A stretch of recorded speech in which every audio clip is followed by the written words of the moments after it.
Recording board की तरफ ध्यान। बेटा चैप्टर नंबर 9 हम कर रहे हैं डिफरेंशियल इक्वेशन, उसका लास्ट टॉपिक कर रहे हैं आज हम। डिफरेंशियल इक्वेशन का आखिरी टॉपिक है, डिफरेंशियल इक्वेशन का लास्ट टॉपिक है linear differential equation. Linear differential equation ध्यान से सुनेंगे तो आ जाएगा। लीनियर डिफरेंशियल इक्वेशन आखिरी पहले मैंने आपको बताया था कि सब 3 टॉपिक्स हैं इसमें। सबसे पहले टॉपिक का नाम क्या था? Variable separation. सबसे पहले टॉपिक का नाम क्या था? Variable separation. सेकंड का नाम क्या था? होमोजीनियस। तो वेरिएबल सेपरेशन कैसे करते थे? वेरिएबल अलग अलग कर देते थे, dx और dy। Variable separate. होमोजीनियस कैसे पहचानते थे? सबकी, वेरी गुड, सबकी डिग्री सेम होती थी, उसे वेरिएबल सेपरेशन कहते हैं। और लास्ट है लीनियर डिफरेंशियल। मतलब ये चैप्टर में क्या है कि आपको जिस पुरानी एक्सरसाइजेस जब तक पता नहीं चलेंगी तब तक आप ये आइडेंटिफाई नहीं कर पाओगे कि भैया ये वाली एक्सरसाइज का कौन सा है। पेपर में एक्सरसाइज मेंशन नहीं होती, तो आपको हर एक्सरसाइज के प्रैक्टिस होनी चाहिए, ठीक है ना, जो तुमने यहाँ पे कर बैठ के। तो लीनियर को कैसे पहचानेंगे? वो दोनों आपको याद हो गए, वेरिएबल सेपरेट करके, और दूसरा क्या था? होमोजीनियस, जिसमें सबकी डिग्री सेम होती है, वो पहचानना आएगी आपको। तो जिनको वो आ गए तो इनको ये भी आ जाएगा। तो अब ये देखो कैसे करते हैं। लीनियर डिफरेंशियल इक्वेशन में 2 टाइप है, एक डिलीट हो गया, एक ही बचा आपके कोर्स में, ये वाला। बेटा ऐसा दिखेगा क्वेश्चन, dy, ये मेरी बात याद रखना, ऐसा dy by d x plus p y equal to q. तो इसमें p क्या है, q क्या है? p और q जो होते हैं, p and q are function of x और constant. p and q are function of x और कांस्टेंट। ऐसा दिखेगा क्वेश्चन। पहले तो देखना कि ऐसा है क्या क्वेश्चन। ऐसा होगा क्वेश्चन, इस तरीके का होगा, तो हम सॉल्व कैसे करेंगे? 2 स्टेप में सॉल्व होता है। पहले स्टेप में निकालते हैं IF, इसका फुल फॉर्म है इंटीग्रेटिंग फैक्टर। IF का फुल फॉर्म नहीं याद रखना तुम्हें, बस याद रखना होता क्या है। IF का नाम क्या है? Integrating factor. उसका फॉर्मूला होता है, उसका ये फॉर्मूला होता है, e की पावर में p dx। इंटीग्रेशन है, e की पावर में इंटीग्रेशन है, p का इंटीग्रेशन। दूसरा स्टेप होता है, उसे कहते हैं जनरल सोल्यूशन। सेकेंड स्टेप का नाम क्या है? General solution. जनरल सोल्यूशन का ये फॉर्मूला है, y into I F integration q into I F. ये बाद में आप अभी लिख लेना। तो ये 2 स्टेप, ये फॉर्मूला है जनरल सोल्यूशन का। तो ये सारा आप अभी लिख लेना। अब मैं आपको इन पे 2 क्वेश्चन करके दिखाता हूँ, फिर आप ये लिख लेना दोनों क्वेश्चन भी। जैसे क्वेश्चन में तो एक ही वर्ड लिखा आता है तीनों एक्सरसाइज में। ये वाली एक्सरसाइज है लास्ट 9.6, पहले वाली 5, 4 सब में एक ही वर्ड लिखा था, सॉल्व, बस पहचानना होता है। तो देखो जैसे ये वाली एक्सरसाइज कैसे पहचानेंगे? dy by d x plus y by x is equal to x square. सबसे पहले डिग्री चेक करना, इसमें x और y है ही नहीं, तो डिग्री कितनी है? 0। इधर डिवाइड में माइनस करके मानी जाती है, तो 1 - 1, ये भी डिग्री कितनी हुई? 0। यहाँ डिग्री कितनी है? 2। अलग अलग डिग्री है ना, अलग अलग डिग्री है, तो होमोजीनियस तो है नहीं। सबसे पहले हमने पहचान लिया कि क्या ये पिछली एक्सरसाइज का है। सबकी डिग्री उसमें सेम होती थी ना पिछली एक्सरसाइज में, इसमें सेम नहीं है। इसमें 0 है, ये भी कितना है? ये 2 है। ये अलग अलग डिग्री है, तो होमोजीनियस नहीं है, ये पहचान लिया हमने। और उसके बाद वेरिएबल सेपरेट इसमें होगा नहीं। आप dy एक तरफ dx एक, देखो सब प्लस, जब प्लस में होता है ना x और y, तो वेरिएबल सेपरेट कभी होता ही नहीं। तो 9.4 का भी नहीं है। तो फिर 6 का कैसे? देखो क्या ऐसा दिख रहा है, 6 का ही होगा ऐसे में, जब वो दोनों एक्सरसाइज का नहीं होगा तो वो दोनों पहचानना आना चाहिए आपको, क्योंकि ये सबसे लास्ट में आती है। जब तक वो नहीं आएगा ये नहीं आएंगी। तो पहचानेंगे कैसे? देखो अब ये क्वेश्चन ऐसा दिख रहा है, देखो dy by d x plus p y equal to q. देखो dy by d x plus p y is equal to q. जो y के साथ होता है उसे p कहते हैं। अब तो y के साथ क्या है? 1 बाई एक्स, ये p हो गया। जो RHS में होता है उसे q कहते हैं। q क्या है? X square. तो हमने p और q ढूंढ लिया। मैंने आपको क्या बताया था? p और q are function of x। देखो x के फंक्शन है ना p और q। हो सकता है यहाँ x ना हो, तो जो y के साथ है वो 1 है, तो p क्या हो जाता है? सिर्फ 1। तो कांस्टेंट भी हो सकते हैं, नंबर भी हो सकता है दोनों x वाले हो, या हो सकता है दोनों नंबर भी हो, या एक नंबर एक x वाला हो। तो अभी तो मैं, चलो यहाँ x था, तो p की वैल्यू 1 बाय एक्स और q की वैल्यू कितनी है? X square. p और q ढूंढ लिया, p q ढूंढने वाले हैं, ठीक है, p और q ढूंढ लिया। p q ढूंढने के बाद स्टेप 1 पे आ जाना। ये स्टेप मत लिखना, वो बस तुम्हारे लिए लिखा है। सीधा IF निकालना। IF का फॉर्मूला, IF का क्या फॉर्मूला होता है? e की पावर में p dx। इसमें p की वैल्यू डाल दो, p की वैल्यू डालो। p की वैल्यू कितनी है? 1 बाय एक्स। 1 बाय एक्स का इंटीग्रेशन क्या होता है? log x। 1 बाय एक्स का इंटीग्रेशन log x। अब मैंने आपको बताया था शायद पहले कभी, ई और log कट जाते हैं, ई और log कट जाएंगे तो क्या बचेगा? x। तो if की वैल्यू कितनी आ गई? x। पहला स्टेप खत्म। पहला स्टेप समझ में आ गया। अब स्टेप 2 पे आएंगे, जनरल सॉल्यूशन। अच्छा, अगर ई और मान ले ई के पास log में होता, साइन वाइन होता तो नहीं कटता। अगर यहाँ साइन एक्स होता तो ई की power sine x he if आ जाता। यहाँ तो ई और log कट गया। अच्छा मान लो यहाँ 2 लगा होता, तभी भी ई और log नहीं कटता। ये 2 हट जाए तो कट जाएगा। 2 कैसे हटेगा? Very good. यहाँ से 2 उठाकर क्या बना देंगे? पावर। तब ई और log कट जाएगा तो क्या बचता? X square. मान लो यार 2 नहीं होता, माइनस होता, तब हाँ -1 है ना, मतलब माइनस है तो -1 ऊपर ले जाना।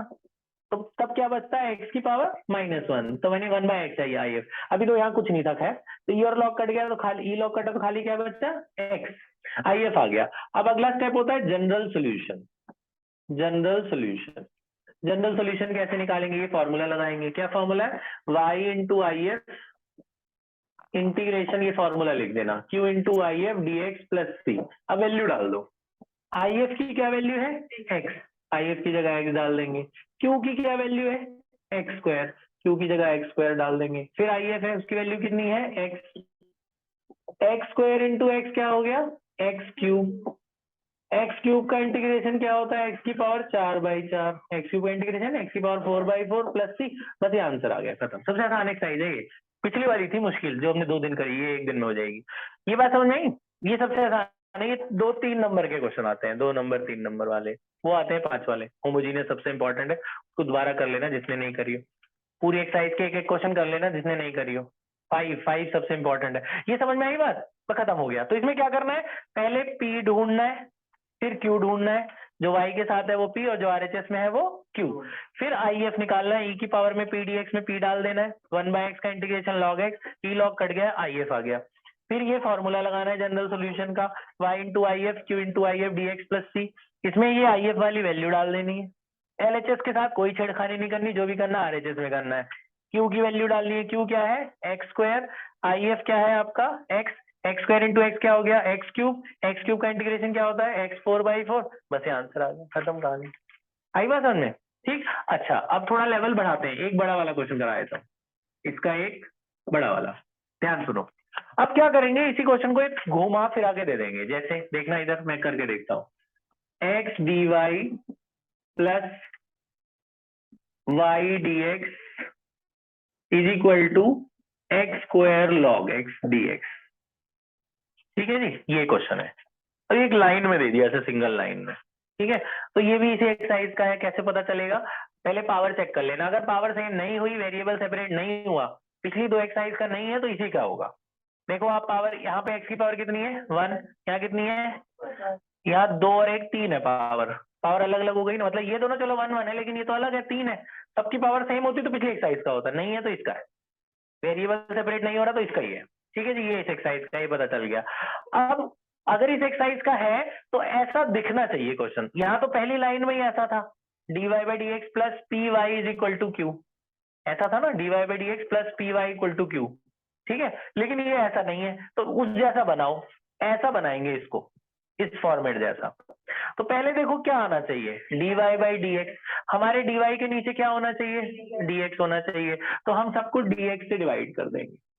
सबको मैं dx से डिवाइड कर देता हूँ। क्यों करा मैंने? dy बाई dx लाने के लिए। देखो इसका dx कट गया, इसका भी कट गया dx। dy बाई dx तो आ गया। अब देखो dy बाई dx के आसपास कुछ नहीं है, इसका कोफिशिएंट ही नहीं है कुछ भी, ना इधर ना इधर। कुछ लगा है? नहीं लगा। हमारे इधर तो लगा है। क्या लगा है? x। हटाओ, क्या करो? x से डिवाइड कर दो। सबको x से डिवाइड कर दो। कर दिया। इसका x कट गया, क्या बचा? dy by dx। यहाँ क्या बचा? y by x। यहाँ ये कट गया, क्या बचा? x log x। अब ये ऐसा दिख गया, दिख गया।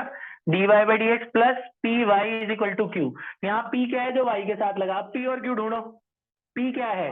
1 बाय एक्स। जो y के साथ है वो p है, और जो RHS वाला होता है वो क्या होता है? q। तो q क्या हो गया आपका? x log x। p और q मिल गए। अब स्टेप 1 पे जाएंगे। स्टेप 1 क्या है? IF।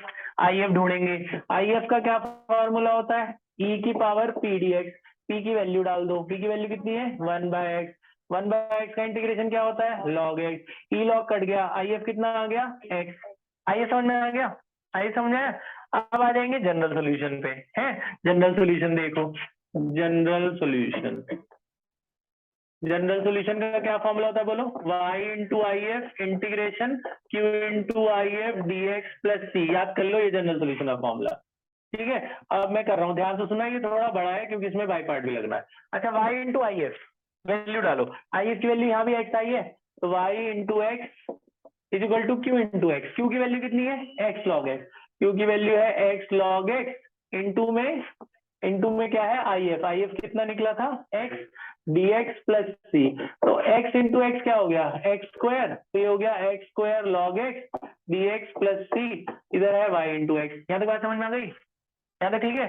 अब यहाँ तो पिछले वाले में तो x square into x cube हो गया था, एक्स क्यूब का आराम से इंटीग्रेशन हो गया, वहां पे दो दो फंक्शन है एक्स वाले, तो बाई पार्ट लगेगा ना, बाई पार्ट याद है, बाई पार्ट आई लेट वाला है ना, तो आई लेट में लॉग पहले आता है और एक्स स्क्वायर बाद में आता है, तो क्या होता है बाई पार्ट में, इंटीग्रेशन जिसने नहीं करी है बैठ के आके कर लो, 4-5 बच्चे हैं, 2-3 लोग कर रहे हैं आके स्टार्टिंग से, आप लोग भी बैठो करो। तो ये एक यू एक वी लगाओ, बाई पार्ट लगाते हैं, तो क्या होगा भाई, फर्स्ट वाला as it is integration second का minus differentiation of first integration of second dx bracket 1 dx, ठीक है ना, ये था।